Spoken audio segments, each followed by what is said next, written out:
Chris, welcome back to the show, my friend. Dr. Vic, so glad to be here again. I'm excited to reconnect with you, reconnect with your audience. Yeah, I'm excited to have you back on. I know you've been up to a lot of stuff since the last time we've talked. I think you interviewed like 55 longevity experts. You wrote your own book. I mean, you're doing awesome stuff. And I know I've shared your product. I've talked about it. It's amazing on what it can do. And for the listeners, Chris was on the show before. I apologize. I don't know what episode it was, but I'll have it in the show notes. So check it out. It was the best episode. I think there we go. It was one of the highest ranked episode out of the 500 and X some odd episodes we've had. So just a heads up on that. And we're currently recording number 2. Yes. I love it. Yeah. But, for those of the listeners, you want to hear the science on this stuff. And I know we're going to get into it again, but it's check it out. We went really deep there. But Chris, tell me, 55 experts, what was like the top couple things that you took away from that longevity, all interviewing them all? Well, yeah. And maybe just to get a little bit of background, how did I end up interviewing 55 experts? And it really goes back to this molecule. So we'll touch on it real quick. If you're listening, I'm holding up a model of a molecule. The model looks like a soccer ball. So if you imagine a soccer ball, the lines on the soccer ball represent the bonds between the carbon atoms. So a spherical molecule of 60 carbon atoms. We call that ESS60. Scientists thought it would be toxic. They put it in a toxicity study. Instead of being toxic, the test subjects that they gave it to, in this case it was Wistar rats, lived 90% longer than the control group. So the single longest longevity experimental results on mammals in history is because of the formula that I sell regularly. So that really thrust me into this longevity space. And I'm a big believer of sharing content that you're accumulating. And I believe in it for 2 reasons. One is the very altruistic, hey, I've accumulated this information. I happen to be fortunate enough to be in the position to be paid to accumulate this information. I should share this with anybody willing to listen. And then 2, very much less altruistic. You really cement information in your mind, right? You're in a podcast. You really walk away with more concrete information in your own mind when you turn around and teach it, when you turn around and talk about it, when you turn around and write about it. So I wrote the book, Live Longer and Better. Your journey to living longer and better has never been more achievable than today. It's the story of the molecule, how it was discovered, the molecule won the Nobel Prize, the study where the rats lived 90% longer, and then kind of my journey into the longevity space. And then you fast forward till, I don't know, even 7 months ago, if you were Dr. Vic, you were like, hey, Chris, you're going to interview 55 experts in longevity, and it's going to include Ben Greenfield. He's a little bit lesser known outside of longevity and biohacking spaces, but very famous in those spaces and has written some 14 books. Dr. Stephen Gundry, a former practicing pediatric heart surgeon. He did heart surgeries on kids, like holy smokes. And now he's a 4-time New York Times bestselling author. I interviewed him. And then Dave Asprey, I think Wikipedia attributes the phrase biohacking to Dave Asprey. A lot of people may not know him, but often people know of Bulletproof Coffee. He's the inventor of Bulletproof Coffee. So if Dr. Vic, you were like, Chris, this is it, 55 experts, including those 3 guys, I said, listen, Dr. Vic, I'm the kind of guy who likes to set himself up for success, not for failure. I don't know how I can't even see. In fact, the organization that I worked with, they're called Health Means. They were like, listen, here's what you need to do. You need to interview 35 to 40 experts. And in my head, I was like, I think I can probably do 25. Hopefully they won't be that angry. And then I ended up doing 55. A lot of it is, I've got to give props to Natalie Needham. She's an amazing biohacker, amazing wealth of knowledge. She has her own kind of private group that is in depth. That digs deep into biohacking and just to share, like, what biohacking is how do I optimize my environment, the things that I do within my environment, so movement and exercise, and my nutrition / supplementation, so that I can have optimal performance of my brain, right? My memory, my recall, my speed of thought, and then my physicality, right? So 1, so that I feel my best, and 2, so that I'm not suffering from any sort of chronic disease or any, I'm not en route to something that's going to be very problematic. So that's biohacking. And then I ended up interviewing 55 experts. Now, the takeaways, I'll tell you, going into this, I was thinking about 2 silver bullets, right? What is the silver bullet that's going to, literally like a bullet, going to kill us, right? That it looks like we don't have any opportunity to solve at this point. And the other one is, what is the silver bullet, hopefully like a pill that we could take, and then like we're all good, and we don't have to be focusing on nutrition and sleep and all that stuff. So unfortunately, one silver bullet seems to exist, but that's the death bullet, right? And what I'll lay that on, I had 2 interviews with stem cell scientists, and stem cells are the repair mechanisms of our body. And there's a lot of kind of a lot of excitement. It was mentioned in Life Force. Life Force is a book with Tony Robbins and Peter Diamandis. Amazing book, thick book on like where medical technology is related to longevity. And in that, he talks about stem cell injections that he got actually in Panama, and how beneficial they were for him. So stem cell, really big and exciting. Our bodies create our own stem cells, and you kind of know that your cells are replenishing themselves. Like, we're really familiar with skin cells. Yeah, you're sloughing off millions of skin cells every day, and they're getting replenished. Well, they don't get replenished like underneath. There's the next skin cell. What's happening is throughout your body, you have a flow of stem cells, and they're running around going like, where am I needed? And then, I'm needed as a skin cell, so it turns into a skin cell, or I'm needed as a kidney cell, so it turns into a kidney cell. Our muscles, as an example, every cell in our body, that's every muscle cell in our body, gets replaced every 30 days.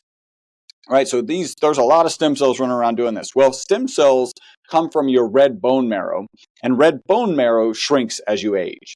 And at some point, that's a problem, right? Like, that's a legitimate problem. If the repair imagine you got your car, great. When the mechanic's not available and there are no more fluids for your car, you can still drive it, but not for long, right? Just not for long. And there may be solutions to this, right? They're already, pulling stem cells, growing them. You can't do that in the United States. You can't grow them exogenously outside of your body and then inject them. But if that is where we get to, then yeah, we've got solutions. You might have some sort of kind of dialysis situation as it relates to stem cells. So that's kind of the silver bullet, the negative silver bullet. And then the positive silver bullet, I don't think there was any one thing, but I like to share I asked every expert at the end of the interview, give me 2 to 3 habits, protocols, mindsets, let's call them shortcuts, because everybody likes shortcuts, that you would share about longevity and living a longer health span. And we aggregated all the data. And I got numbers here. I got numbers and charts. It's exciting. So 33% of them reference sleep. 52% of them referenced exercise. And I would break that exercise into exercise and movement. 52% mentioned diet. And then 46 mentioned mindset. And the first time I saw these stats, my mind immediately went to, wait. 33% mentioned sleep and 46% mentioned mindset. I'm not sure they got this right? Because we know how important sleep is, right? Sleep is good for your mental, physical, and emotional well-being. It's a pillar of health. If you go read the book by Dr. Matthew Walker, Why We Sleep, amazingly scary book about what happens when we don't sleep, right? So my first thought was, okay, the experts kind of got it wrong. And then through a couple of conversations over the next couple of days, it totally flipped a switch, which is they did get it wrong, but for not the reason I thought. Mindset is everything. So let's be realistic. If you're not getting your 7.5 to 9 hours of sleep opportunity because you're doom scrolling, or you're exercising later in the day, or maybe you're getting that amount of sleep, but it's not good because you're having a drink right before you, like if you're not optimized for sleep and you don't have the mindset to optimize for sleep, you're screwed, right? Like, you're not going to get better with your sleep. Same thing with your exercise. If you know you need to train harder, faster, longer, whatever the dynamic is that you need to do. If you know you just need to get off the couch and go walk for 5 minutes, and you don't have the mindset to do that as a start, right? To do that, then that's the biggest problem. And the same thing with nutrition. If you struggle and don't have the mindset to really empower yourself to put the donut down, or whatever it is, right? The proverbial donut, then you're not going to get there. So I really think that if we think in terms of silver bullets for enhancing your health and enhancing your longevity. It's the mindset that it can be done. Not only can it be done, you can do it. Yeah, I agree with that. I think mindset's everything. Because like, even if you Joe Dispenza's work, we're the placebo, right? If you think that, longevity can't have, because like I've talked to a couple of longevity experts, and I've been researching this for the last 3 to 4, about 5 years now. And it's like, we are so close to what they call is the ejection escape velocity. It's the escape velocity of longevity. Okay. Yeah. I mean, we're 10 to 20 years. They keep saying it's coming. We're going to be turning that clock backwards now. And I always tell people, I'm like, but if you don't believe that to be true, and you have a perception of that, or you don't believe you can be healthy or whatever that is, no matter what you do. I mean, me as a chiropractor, I always tell people, like, some people say, well, I believe chiropractic. I said, well, it's not a belief system. There's a science behind this. But I'm like, but I will say this, though. If you don't believe it doesn't work, no matter what I do, it's not going to help you. It's just not. I'm not going to be able to do any of this. Yeah. But I love it. And so with what you're doing, I think is such a huge component to it all, because with C60 or ESS 60, you do C60 for short, correct? Well, we use C60 for industrial applications. So we really don't encourage people to encourage C60. I mean, to encourage people to consume C60. That's the stuff you put in inks, batteries, tires, and photocells. ESS 60 is C60 that's been processed for safer human consumption. Gotcha. I apologize about that. Yeah, I totally forgot. But the ESS 60, it's one of those things where, the free radical consumption, we talked about this last time on the episode, where it was like, I think it's 4 electrons, if I remember correctly. 6. See, I know I was cutting you short too there. But I remember we were trying to break down the numbers, like from one drop, the nanotechnology, how much the free radicals it can remove and stuff like that. I think it was in the trillions, if I wasn't mistaken. Yeah. So each drop of our product, right, which is the typical product we recommend, is olive oil, a high quality, organic, extra virgin olive oil with as much of this ESS 60 molecule as we can get to dissolve in it. And by the way, not that much dissolves, like compared to like sugar and water. It's not that much. Even though we can't get that much in, each drop of our product has 400 times as many of these molecules, these ESS 60 molecules, as you have cells in your body. That's just crazy. Yeah, just one drop. Yeah. Now you start thinking about how much mitochondria. By the way, I had a conversation 2 weeks ago with a mitochondrial expert out of the University of California, San Diego. He's Dr. Emil Patel. Amazing conversation. As I was preparing for that interview, I was trying to find out, like, what cells in our body have the most mitochondria. And I kind of knew the answer going in, because I used to talk about every cell in your body has between 50 and 5,000 mitochondria, right? Then I'm reading this article, and it's like nerve cells and brain cells have 2 million mitochondria. I was like, well, that's not between 50 and 5,000. Like, that's like, I'm no math genius, but I know that that's not in that range. So whatever was reporting between 50 and 5,000, and that's, I don't know, if you're going to do an average, you should give one number, right? On average, cells have this one number. But so then I'm like, okay, what is the actual number, and where do we find even more? And I found some research, and he confirmed it, that your eyes actually have significantly more mitochondria, right? So the rods and cones in your eyes that are the light receptors and color receptors have significantly more mitochondria. I was like, okay, that's an interesting article. How many? So you would think that you could go on the internet and find out how many mitochondria do rod cells and cone cells have, and I could not find the data. And what it left me, that's very perplexing, except if that data isn't really concretely understood. So like, maybe we don't know, like we know, oh, it's a lot, right? It's a whole lot, but we don't know counting them is harder. And that's really what Dr. Emil Patel confirmed, is like, this is non-trivial things to go like, I see a lot there. How many are there? Especially if you think about counting one nerve cell having 2 million. So even though we've got 400 times per drop, part of you might say, well, like that means each cell gets 400 of these ESS 60 molecules. That should be enough. Well, not if you've got 2 million mitochondria, and that's what we're trying to address is mitochondrial function. If you've got 2 million in your nerve and brain cells, one drop isn't enough. And then it also sums the thing too. Like, some people think, I take these things and it just happen instantaneously, I should be good to go. But it's like, it's a process, because there's so much of that.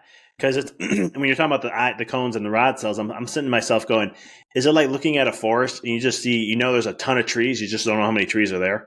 Yeah. Right? That's the impression that I got as I was doing this research, and I thought my impression going in prior to jumping into the research was, okay, this is something that's knowable, and then it feels like, okay, it's knowable, just not yet.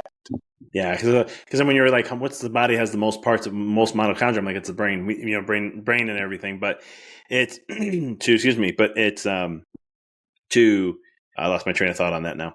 But yeah, mitochondrial health. We talked about that before too. It's so critical in so many different ways. But again, coming back to that is like restoring that is from your stuff of what you do.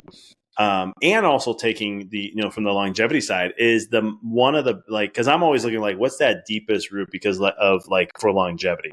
And I love, again, like I said, I love what you're doing with the removal of the free radicals, how much it takes out of the system. I'm like, that's just great. Cause everything turns into free radicals. Stress turns into free radicals. Everything does. And that component, but is mitochondrial the thing then that is going to help with longevity, or is there other facets that we have to look at also? Yeah, so mitochondrial is pivotal, and I think we don't even yet understand how pivotal it is. It's just like it's knowable, but we don't know how much. I think stem cells, right? So I mentioned that earlier. Like that's pivotal. Like that's the repair mechanism of your body. If that's not optimized, then you've got significant challenges. You're not going to do well from a longevity perspective. And I think when you talk about the free radicals, that mitochondria, and you talk about, how quickly things might happen as people are taking our product. So we can go back to the BOSS theory, right? Buffering oxidative stress system. That's where this ESS60 molecule, we know from peer-reviewed published research, is in the mitochondria. We know that it can hold up to 6 negatively charged particles around it. So we believe it acts like a buffer, that it holds on to those so they're not running or doing damage. But think about when that has to happen.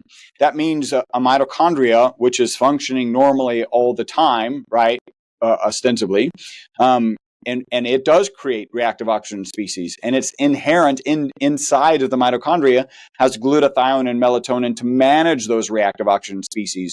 In order for this to be any value, those glutathione and melatonin components have to be depleted, right? And there have to be an abundance of reactive oxygen species that are overwhelming the existing system. And that's when this ESS60 molecule can come in and start holding them. Now, there's another component that a lot of people don't think about, is that reactive oxygen species are also signaling molecules. So you don't want to deaden the signal entirely, right? Because they're part of the system, which is like, hey, reactive oxygen species are popping out of this mitochondria. He needs help, right? And we're going to personify this to the nth degree. He needs help. Like that's a signaling of like, hey, we've got problems. We need to create mitogenesis, right? So we're duplicating the mitochondria because that one's struggling. We need more of them, and then also uncouple them, make them more efficient. And our current belief is that not only does this molecule hold on to those reactive oxygen species, but it does not prevent the signaling aspect of those molecules. So they're still able to be the red flag that is saying, hey, I need some help over here, so that you can create mitogenesis and that you can uncouple those mitochondria so they're more efficient. I love that. I remember we chatted a little about that before, and I was like, that's so cool how it can do that. So it's fascinating on all that. I do want to touch a little bit on your book a little bit, though. Tell me a little bit about, what can readers expect? What are the things if you can share the top 3 things, is the reason why someone should read the book? Yeah, I think my goal in the book. So one, the book, Live Longer and Better has, and I'll talk about a charity aspect as we wrap things up. But one, the book has this fascinating story of the discovery of this molecule, the 3 scientists winning the Nobel Prize of this for discovering this molecule, it going into the study. The study is an amazing study, the longest longevity experimental result on mammals in history. All of that is covered in it. And then my journey into longevity, right? So my first kind of thought process, my responsibility in the company is, well, is a 90% extension of life even a big deal, right? Like on day one of seeing this report, I don't know. I suspect it is, right? I've never been at a GNC and seen any product go like extend your life by 10%, right? Or never read an article on Men's Health that even said extended by 10%. And so you dig into the research, and really the next best way to live longer is calorie restriction, right? If you reduce your calorie consumption by 30%, they've done this in multiple animal models, and it's got strong research to support that you can extend your life by 30%. So that's my first job, is to jump into that. And then I'm starting jumping in. Our most consistent testimonial is people take it in the morning, they report mental focus and energy during the day, and then better sleep that night. Very unusual. Like, there aren't many things that you would take in the morning. I know of the things that pop to mind. If you exercise in the morning, good sleep at night. If you get exposure to the sun in the morning, get your circadian rhythm in line with the rising and falling of the sun, you'll sleep better. But in terms of taking things, not much. Well, because that was one of our most consistent testimonials, I've got to start doing research on sleep. Like, how important is sleep? Like, I think we all do a lot of lip service to how important sleep is, right? But you stop the lip service after you read that book by Dr. Matthew Walker, Why We Sleep. And then, into longevity. So I'm reading Lifespan by David Sinclair, and his tagline, I love it. Lifespan, why we age and why we don't have to. I just wish Matthew Walker's book was the same, Why We Sleep and Why We Don't Have to. That would have been a nice tagline, but that's not that's not a thing. That's not a thing at all. And so I'm digging into these, and as I'm accumulating this information, I really get this concept of like you said, the escape velocity of aging, and there's some really good stats to support that. And so one of the reasons I want to write the book is to further Dr. David Sinclair's lobbying process of, hey, we really should be dealing with aging, not just the individual diseases of aging. And to kind of expound on that, there are investment dollars for Alzheimer's, for arthritis, for cardiovascular disease, for cancer. And a lot of people are like, yeah, if we could just solve one of these, we would dramatically extend human lives. And the reality is, if you solve any one of those, you actually only extend life, I don't know the exact number, like 3 to 5 years, because the next disease just steps in its place, right? Solve cancer, cardiovascular disease is the biggest one. Solve cardiovascular disease, then cancer takes in, and then solve cancer, then Alzheimer's takes in. But the key indicator on all of those diseases is aging.